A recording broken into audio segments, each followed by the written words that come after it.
I think this is arguably the most difficult bill that is before us today because it would reduce Medi-Cal rates starting July 1st.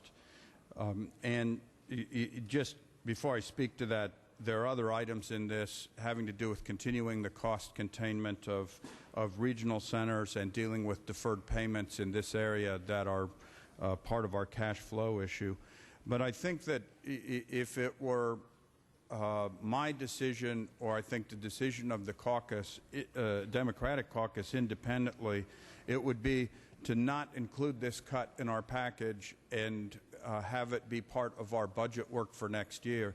And I think what we're doing is cuts into both worlds.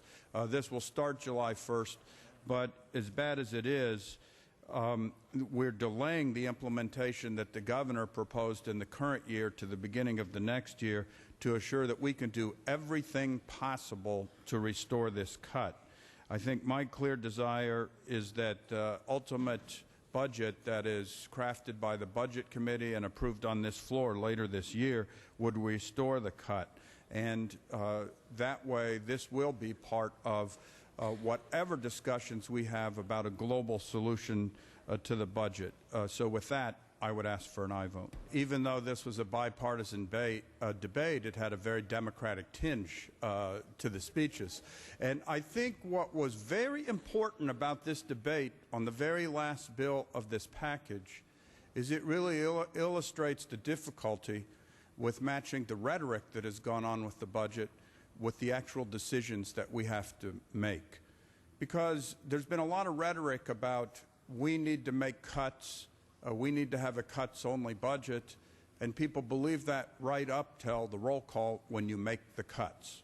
And so the question is that Mr. Keene's speech I could have given. It is a perfect illustration.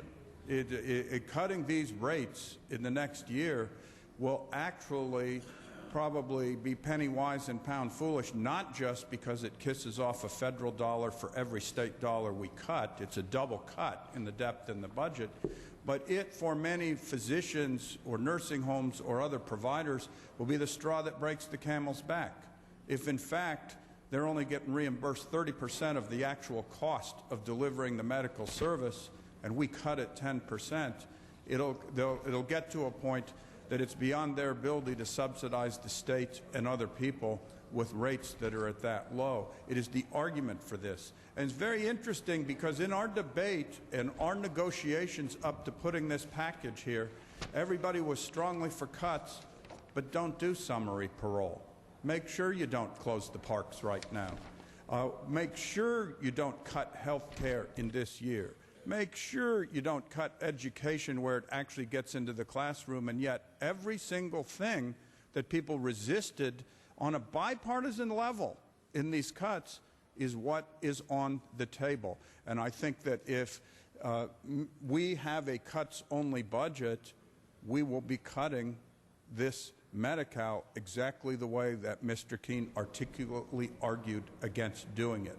And the other interesting thing is we've taken some flack for the fact that we're not making any of the governor's big cuts now. And yet there's a certain dollar loss, and I think Dan Walters was inaccurate in his column this morning about the depth of it. But if we decide on July 1st to make certain cuts for the fiscal year, it takes a while for them to be implemented, and you can't fully realize what the governor has proposed in reductions or solutions. By doing this particular one, starting July 1st, we realize a considerable amount of savings to the budget that we wouldn't realize if we put it off. And so I actually am very pleased to have had this debate and have to say I regretfully ask for an aye vote, but I think it's what we have to do.